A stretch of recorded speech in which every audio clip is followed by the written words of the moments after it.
Welcome to the Conversation on Demand podcast, a pod for people who want to level up in life. We are dedicated to sharing stories and tools through the lenses of faith, personal development, relationship, entrepreneurship, community, and wellness. I'm your host, Doiba.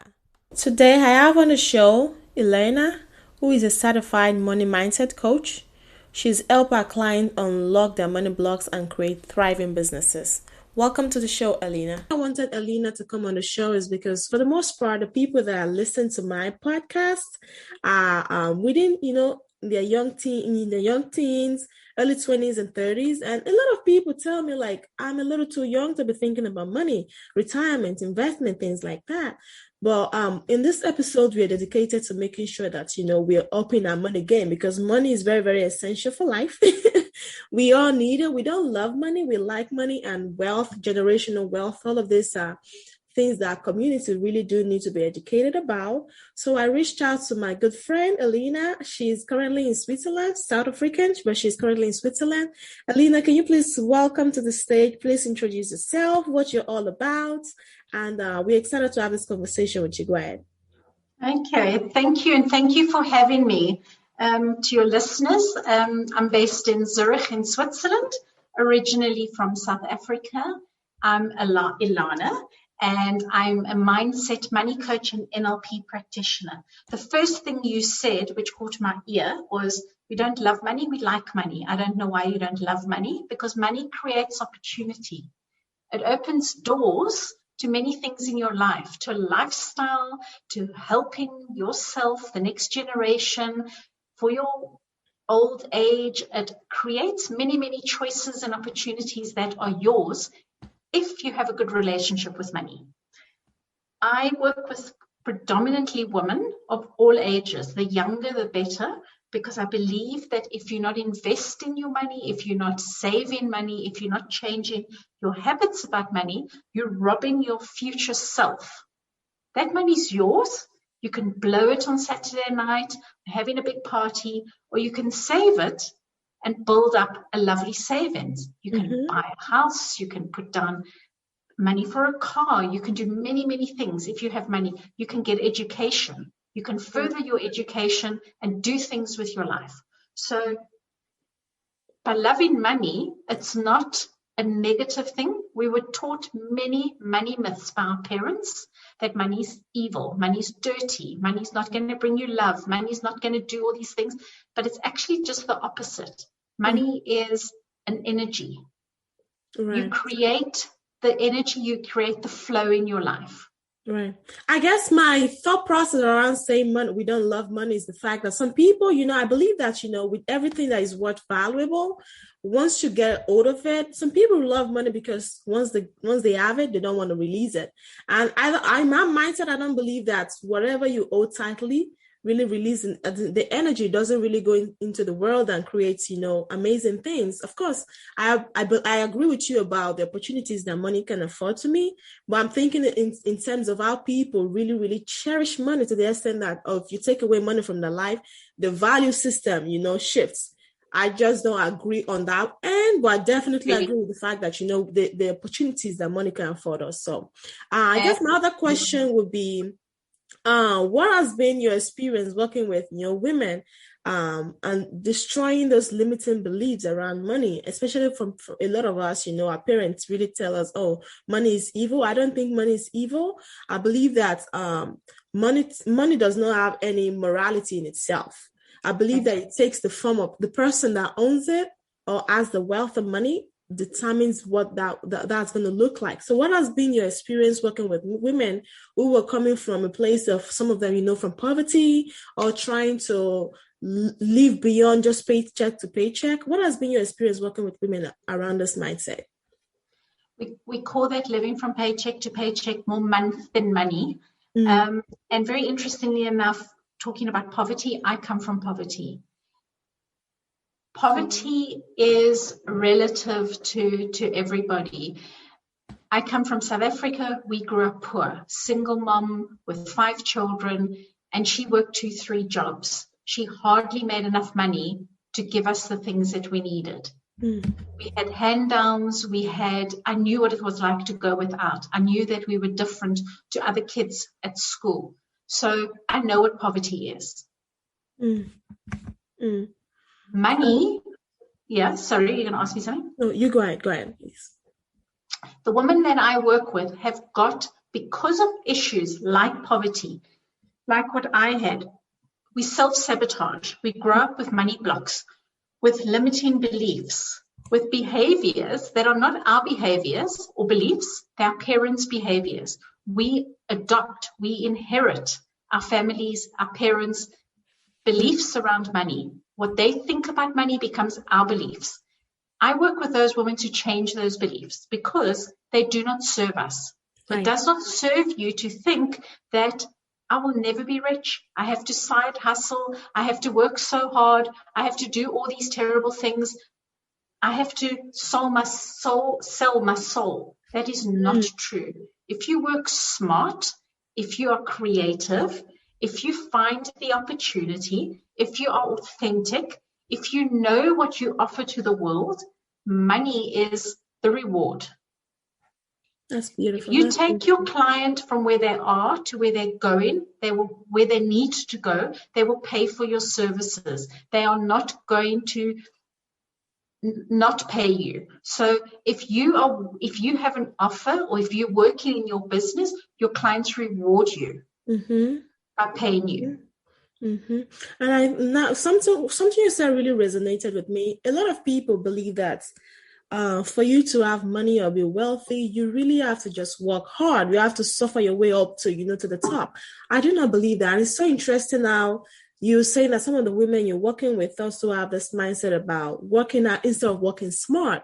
And some people also thinking in terms of, okay, I have to get a job before I make money. I have to be employed by somebody before I make money. But what I'm hearing you say is the fact that you might not necessarily need to be working for somebody. You can be a problem solver. You can be bringing about solutions to your clients. And, the effect of that is you being getting paid for your reward, for your services, which in terms right now, I think is a lucrative industry for people to coaching, bringing about solution marketing, things like that. The opportunities out there. Do you have also additional opportunities you think people can leverage off of in creating wealth? 100%. I think that if you've got a need if you've got a solution that can help somebody's need, there's definitely a place for you. The way it's been in the last year with the pandemic, so many people are working online. So many people are being creative. There have been so many things that have come things that have come out of this situation that we've been in, that have created a lot of doors being opened for people. There's people that have taken those opportunities. There's also people that have said, no, I can't do this. Woe is me. I'm going to be a victim. I'm going to sit on my couch. I'm going to expect the government to support me. That is a victim mentality. Where I've seen women saying, I'm going to use this opportunity to work from home and to really make my brand stand out. I'm going to work on social media and work with people and collaborate with people and create something amazing. That's amazing. That's the entrepreneurial spirit, because with COVID eating us right now, and a lot of people life before COVID was different. Now we are in a different era, and I believe that is when the entrepreneurial spirit really comes out. Some people are waiting for everything to be smooth before they start making money or putting the skills that will bring about wealth in the long run. And now you're talking about victim mentality. As outside of getting up, let's say for example you speak with a client and they're able to resolve their limiting beliefs around money, and now victim mentality. What are also some obstacles? We have the mindset. Of course, once you're able to get the mindset right, you've got a good percentage of the problem. Outside of, the mindset, the victim mentality, what are also other factors? I think it's going to be unfair to say that, okay, all of this is, glamorous. You go create a course, do something, then boom, you make wealth. I don't think that's all truly there is to it. I think that could also be some social challenges that could play a part. Do you have some you can share? I agree with you. I agree with you. It's about self-esteem. If you believe in yourself, if you have a strong self-esteem, you can do anything. If you have confidence, you can do anything. And I don't only see the victim mentality, I see women have very much an innocent mentality, especially the young women, where they feel that they're waiting for somebody to come and rescue them. I always look out my window when I'm coaching these women and I say, hey, I don't see anybody coming up the hill on a white horse coming to save you. He's not coming. Become independent, become empowered financially, save yourself. Don't wait for some rich guy that's going to save you, because he's going to maybe leave you in a couple of years' time, and then you're back to square one. Save yourself. Figure out a way where you can change your mentality around money, where you can change your habits, where you can unblock your money beliefs and create wealth in your life. Start saving. If you haven't saved, start saving today. So saving, I save. That's a really great point, because I think, especially for us women, there's just this thing society has sold to us that, just sit down pretty, get married if you're interested. I'm not pretty doesn't last forever. I'm not pretty doesn't last. Sorry? The pretty doesn't last forever. I hope it does, because I don't want to look all wrinkled in my 20s. But what I was getting at was basically society has sold us this idea that, sit pretty, look fine, get your nails done, do all this self-care stuff. And self-care is another part. I feel like self-care it's two-sided. There's this self-care part about just being physically aesthetic, but also there is this inner work that needs to be done. It's not just about, like you said, not just about waiting for someone to rescue you. And it's so unfortunate that a lot of women still think like that. Oh, once I get married, all my problems are going to be solved. I'm just going to be, targeting this high-profile person, corporate person, get married to, just have my babies, be a some people even glorify being a trophy wife. I have nothing against people that want to just be mothers in their homes, stay-at-home mothers. I believe they do incredible things, but just basically basing our ideas about wealth and creating wealth solely on our partner is something that is so unhealthy. And we are seeing the rate at which, a lot of women are being abused and they can't get out, unfortunately, because there is no financial security for them. And I agree with you. One of the things I talk about a lot in this episode is personal development. Believe it or yes, being financially stable is being responsible for yourself. It doesn't have to be in the millions. If you get there, great, but save a little bit. And in addition to saving, also saving not just for a huge amount of money, you just put it in the bank. That money is not going to grow much. So being financially literate enough, and I want you to speak more in it, being financially literate enough, even as you're saving, also looking out for opportunities to invest your money. Can you please shed some light more on investment opportunities that people, in general, women, just to be more financially stable, you want to share with us? Can I answer that in a second? You said something that I just want to make a point on. You spoke about self-care. And it's interesting the things you mentioned, because a lot of people think that self-care is having a bath with a mask on or going and having your nails done. To me, self-care is having inner peace, spirituality, connecting with yourself, empowering yourself, independence, financial independence, and financial literacy. To me, that is self-care. 100%, yeah. Time for yourself, time for reflection, time for journaling, time for meditation. So much more important than painting your nails yellow or pink or whatever color you decide to paint it this week. So for me, that is self-care, because that shows more of an independent woman than a woman that has got, as I said, fancy nails. Not that I've got anything against nails. You can see my nails are painted. Financial investment. I believe that the financial investment that one needs to make is in themselves. It needs to start there. Don't go and invest money in some sort of policy or something when you haven't invested the money in yourself in self-development. Because you are going to learn these lessons at some stage of your life. You can choose Do I want to learn them in my 20s, my 30s, my 40s, or my 50s? If you only learn them in your 50s, and then you've got to put down roots for your pension or your future, you're cutting it fine. So rather take the investment and invest in yourself. I work more with the money emotions, how the blocks are affecting you, how women are financially abused by a partner, as opposed to telling them to go and buy a financial tool. What do you mean by financial tool? Let me just clarify that. Bitcoins and policies and things like that. That can come later and there's a place for that. But I believe that women need to invest in themselves first. And as I said, it's not a facial or those things.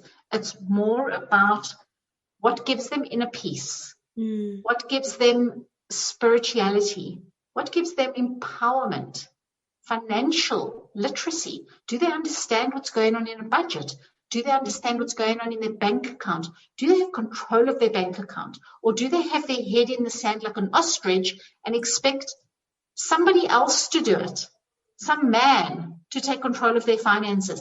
I always say when your head's in the sand, the rest of your body is exposed. So don't get into that position. It's not. I had to laugh when you made the example about ostrich. Like you give all of the financial responsibilities to the man to carry for you. And I think what you said about being financially independent is very, very key. And it's so unfortunate how some people sometimes try to differentiate these things. Oh, okay, if you really love this person, your partner, if you trust them enough, whatever they say to you about about your financial business, you shouldn't take it. Well, you were both responsible, two adults in a relationship, and everyone should have a voice. And I am someone that, I really advocate for people that want to do like joint bank accounts. I don't know if I'm going to do it in the future. I don't have any issues doing it. But also, some people take it to the extreme, like they don't have a savings account just by themselves. Everything they do is just through that joint account. It's not that with being interested in having a joint account, you're going to divorce your partner in X, Y, and Z years. That's not the point. It's about understanding that even in a relationship, you are an individual. You are an individual first before you came to be a partner with this other person. Just being married doesn't take all that individuality away from you. And people shouldn't confuse that. Wanting to have things for yourself in a relationship or partnership shouldn't be an issue. It should be a mutually respected space. I agree with you. There's two things that come to mind when you talk about that, relationships and couples, because I work a lot with relationship coaches and love coaches. There's two things that come to mind is communication.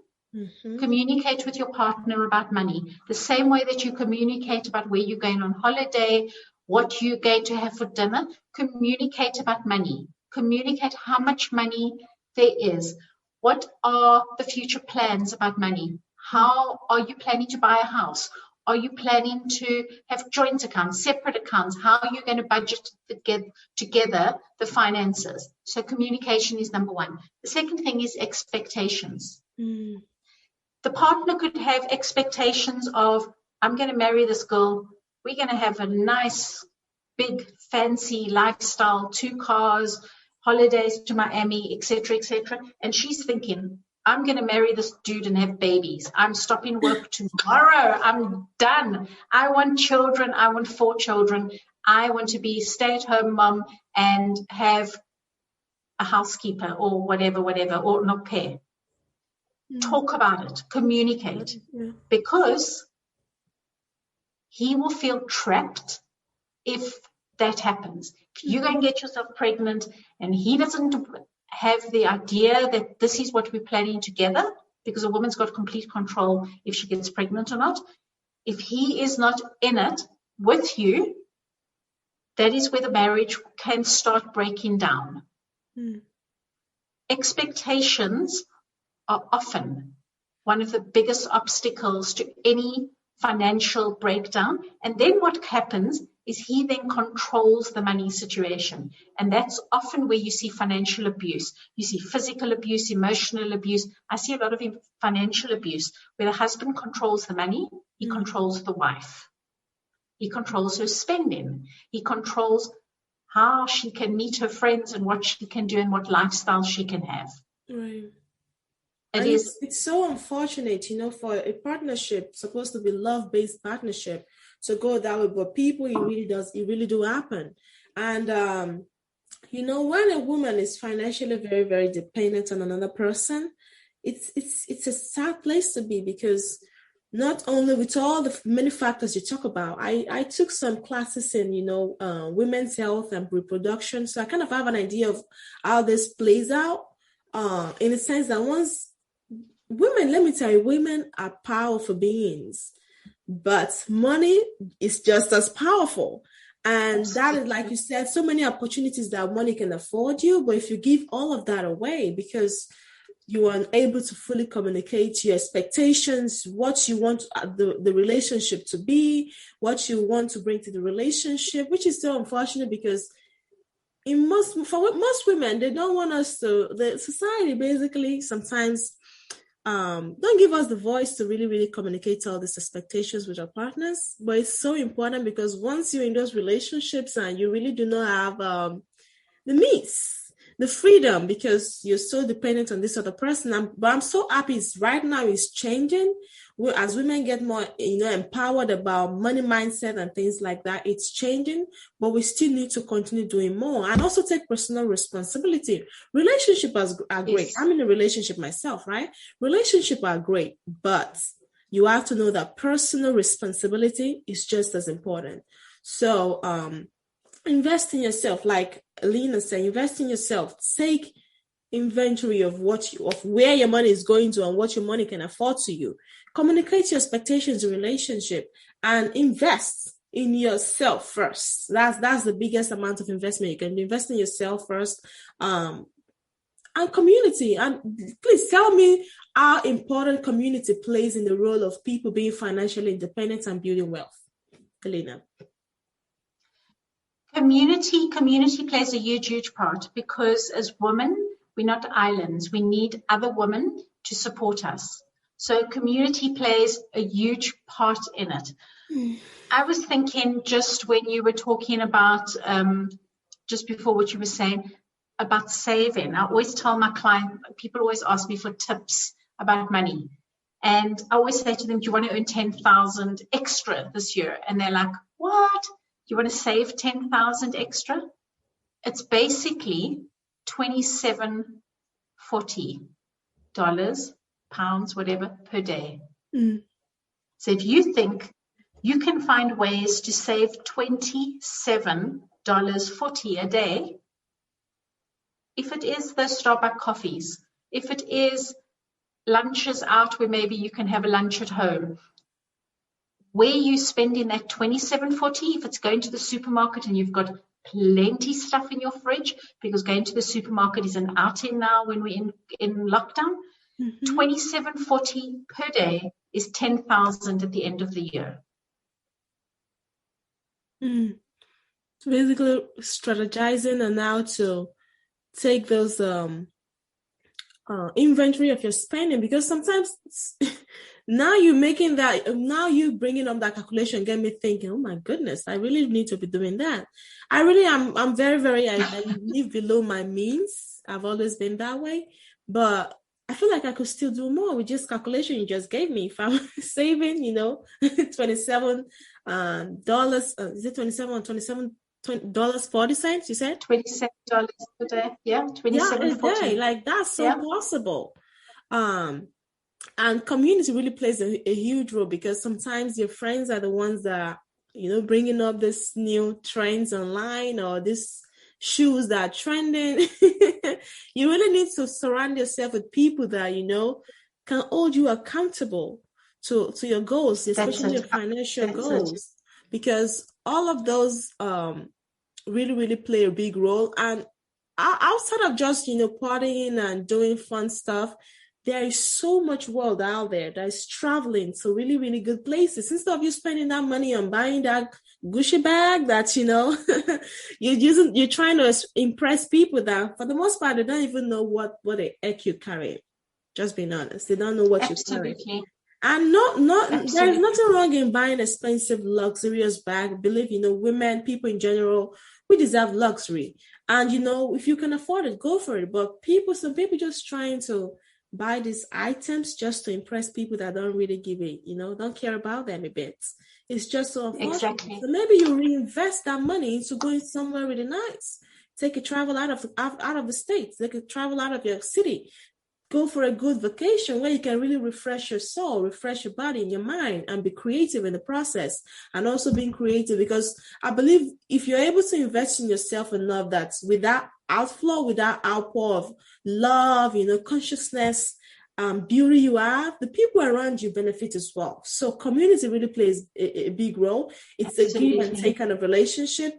As they're supporting you to be a better person with your financial goals, you are also being a better person for them. So I guess my last question for you, Ilene. Oh, go ahead. You want to say something? No. I completely agree with you. It's about pleasing yourself first, looking after yourself first, because that's actually part of self-care. When you keep giving to everybody else's needs and to everybody else, if it's money here, money there, borrowing money there, you are the last one to get. That is not self-care. Self-care is you look after yourself first. You pay your rent, you pay your bills. You do those things before you give money to anybody else for them to go and buy something. What you're doing is you are disabling that person from actually creating their own wealth. That person needs to learn to create money the same way that you've created money, not to come for a handout. So community, family, I call it dysfunctional family loyalty. When you're looking after everybody else in your family, it's completely dysfunctional. You need to look after yourself first. You need to make sure that you've got money to pay your rent, your food, and all the things that you need before a brother, cousin, or somebody comes to you for a handout. They can go and work the same way that you've worked to get your money. Wow. Dysfunctional family mindset, you said, right? Dysfunctional family loyalties. We feel loyalties towards a family member that we need to help them, and a lot of the time it's dysfunctional. A lot of the time it's actually cutting the umbilical cord and saying, grow up now. You are 20, whatever, 30, 40. You can do this. Wow. I'm saying wow because a lot of things I'm hitting a couple of chords. A lot of things resonated with me when you said that dysfunctional family loyalty, because I've always been very vocal about what, my boundaries are, in friendship, in family, whatever. But I see some of my friends really struggle with this stuff. They're basically struggling to pay rent. But they have these friends reach out to them and say, oh, can you send me X amount of dollars? And I'm like, wow, this is sad, because you need to pay your rent, you need to do your insurance, you need to do X, Y, and Z, and you are having to, give this person your money and going out of your way to go borrow someone else. And usually, if you see that as an habit, you want to okay, you're going to pay me back with interest. So you need to cut off those cords. I know someone that's going to really, this is going to really help. My last question for you, Elena, will be about business. How we can leverage off, businesses. I know you talk about coaching, solving problems, how we can use business as a strategy to build wealth and being financially more independent. If you've got a business and it's not making money, some people might need to close their ears for this. Mm-hmm. It's a hobby. It's not a business. Find ways to turn your business ideas into money generating business. Mm-hmm. If it is not making money, it's a hobby. 90% of my clients have got businesses and they come to me because they've got a fantastic idea. There's a lot of holes in their ideas, a lot of clarity is missing, the steps that they need to take to actually get the business off the ground. Mm. That's where working with a business coach, a money coach, somebody that can help you to make money. Because If it's not making money, it's a hobby. Excellent. If it's not making you money, it's a hobby. And some people, it's fine if you have a hobby that you see is a potential for you to create some level of income, and you don't want to do that. That's fine. Well, this is 2021. We are talking about making passive income. Any way you could do that, please do. And there's so much wealth in the world that if you put in your resources in the right place, invest in yourself, taking initiative to look for people that can guide you toward building wealth, you are on your way to be financially independent, and I encourage you to do so. I want to just say thank you, Ilana. This has been awesome. Let me tell you, you really spoke to my heart today about really, really taking ownership of your money. And it's not just about because you have money to spend on X, Y, and Z amount of things. It's about the power and the opportunities money can afford you, and knowing those things at hand, and making sure you leveraging off of your relationships, the community, of your talents, of your gifts, and sharing those with the world. This is amazing. I want to say thank you for coming. I really, really enjoyed my time with you. It's an absolute pleasure. Thank you for sharing so much wealth of knowledge with us. This is going to help a lot of us. It's going to help. It's helped me. I know it's going to help even so much people out there. You were such a brilliant person. Thank you so much for coming on this platform. I really, really adore you. Thank you so much. And I look forward, for us to have more conversation around things like this in the future. Again, this is Ilana. Ilana, where can people find you? So I've got a quiz on my website. Okay. If you want to get your socks blown off, go and take that quiz, because that quiz will tell you exactly what's going on in your money. That quiz will tell you what's going on and what's driving your behavior, what limiting beliefs are driving your behavior. So when it comes to money, how are you? Are you the victim? Are you that ostrich? Are you the person are you the creator that doesn't connect? Because I work with archetypes, which are characteristics and traits that drive money behaviors. And the quiz will tell me exactly what's going on in your money. Anybody that does the quiz, it's a free quiz. I give free 30 minutes where you can book an appointment in my calendar, and I will tell you what's going on in the quiz. I've also got short courses that if somebody wants to do a course, because our self-esteem is connected to our self-worth. And I've got short courses for like $47 where people can actually do, and I've got one starting on the second week of April. So people can do a short course. What it does is it helps you to realize exactly what you just said. There's so much money in this world. If the Reserve Bank needs more money, what do? They print more. There's no shortage of money. The shortage is in our mindset that there isn't enough. And I've got a course called the I Am series, which if anybody wants to take that, as I said, I'm starting at the second week of April. So we're busy building up a waiting list at the moment. It's $47. And literally it will take you through what is keeping you blocked. Why don't you feel you deserve? Why aren't you confident? How are you showing up in your business? It's literally 4 workbooks, and every day there will be one workbook that you will get. It's your material. You can work through it at any time, and it will change your life. The quiz is on my website, which is mindfulmoneycoaching.com. Mindfulmoneycoaching.com. And you just, at the top, there's take quiz, and the quiz, it will it will blow you away when you see your scores. It tells me exactly what's going on in your money situation. Okay. I can't see what you're earning, but I can see if you are earning or if you're not earning. I can also see if you are struggling every month. I can see if you are being a martyr. You're doing a job, but you're not charging for it, which half my clients come to me with that attitude. You're being the mother of all archetypes. You're looking after everybody else but yourself. You don't know your self-worth. The quiz will show me that. And if somebody wants to do my course, as I said, it's $47.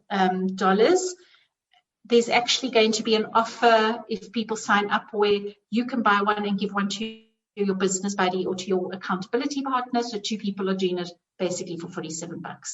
And the link's not there yet. So if you get onto doing the quiz and have a talk with me and want to go onto the waiting list for this, I can, take your details. Awesome. Thank you so much, Ilana. Please check out mindfulmoneycoaching.com. Again, my name is Doiba. I'm the host for the Conversation on Demand podcast. You can find me on Instagram, Limi_Amour. That's LIMMY_AMOUR. On Facebook, you can find me on Doiba Eshofonie, my first and my last name. I look forward to talking with you guys. Hope this has been helpful to you. And please send me your reviews. Put your reviews on Apple. Those really allow for me to see how this is really helping you. I look forward to speaking with you and how this is going to blow you guys' minds away and how this elevates your financial situation. You have a good day. Bye-bye. Let me see.